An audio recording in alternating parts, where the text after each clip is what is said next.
নমস্কার বন্ধুরা, কেমন আছেন সবাই? আমি দেখুন আজ একটি মজাদার শাক রান্না করব।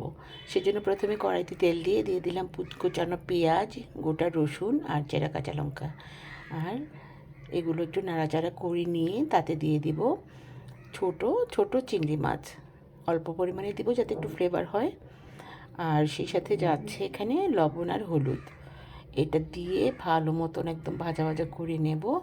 নিয়ে আমি কিছু সবজি কেটে রেখেছি, গাজর, মূলো, আলু, শিম, এগুলো দিয়ে প্রথমে ভাজা ভাজা করে নেব। তো এখন আমি সবজিগুলো দিয়ে দিচ্ছি, কালারফুল সবজি, আর সাথে থাকবে পালং শাক। খেতে দুর্দান্ত হয়, আর কালারফুল জিনিস দেখলে আমার ভীষণ ভালো লাগে। আমার বাচ্চারাও ভীষণ পছন্দ করে রঙিন শাক সবজি খেতে।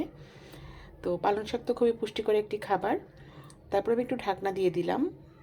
পরে কিন্তু আমি আর ঢাকনাটা দেবো না শাক দেওয়ার পরে, কারণ শাকটা সবুজ ভাবটা থাকলে আমার কাছে বেশি ভালো লাগে। তো এই সবজিগুলো যখন একটু সিদ্ধ হয়ে যাবে তখন আমি শাকটা দিয়ে দিচ্ছি। শাকটা দিয়ে ভালো মতো নাড়িয়ে চাড়িয়ে এটা একদম ভাজা ভাজা করে নেব, কমে যাবে আস্তে আস্তে। পালং শাক এমনিতেই খুবই টেস্টি একটা খাবার, আর সবুজ থাকলে দেখতে আরও বেশি ভালো লাগে, পুষ্টিগুণটাও অটুট থাকে। তো এটা ভাজা ভাজা হয়ে গেল, দেখুন এবার ফাইনাল লুকটা। আমার তো ভীষণ পছন্দের একটি শাক। আমি সব কিছুই খেতে পছন্দ করি, আর রান্না করতে আমি ভীষণ ভালোবাসি। সবার সাথে শেয়ার করতে তো আরও বেশি ভালোবাসি। তো কারা কারা এরকম রান্না করে খান আমাকেও জানাবেন। ভালো লাগলে অবশ্যই আমার পাশে থাকবেন। ধন্যবাদ সবাইকে। আবারও আরেকদিন হাজির হব নতুন কোনো ভিডিওতে, নতুন কোনো দিনে। সেই পর্যন্ত সবাই ভালো থাকুন।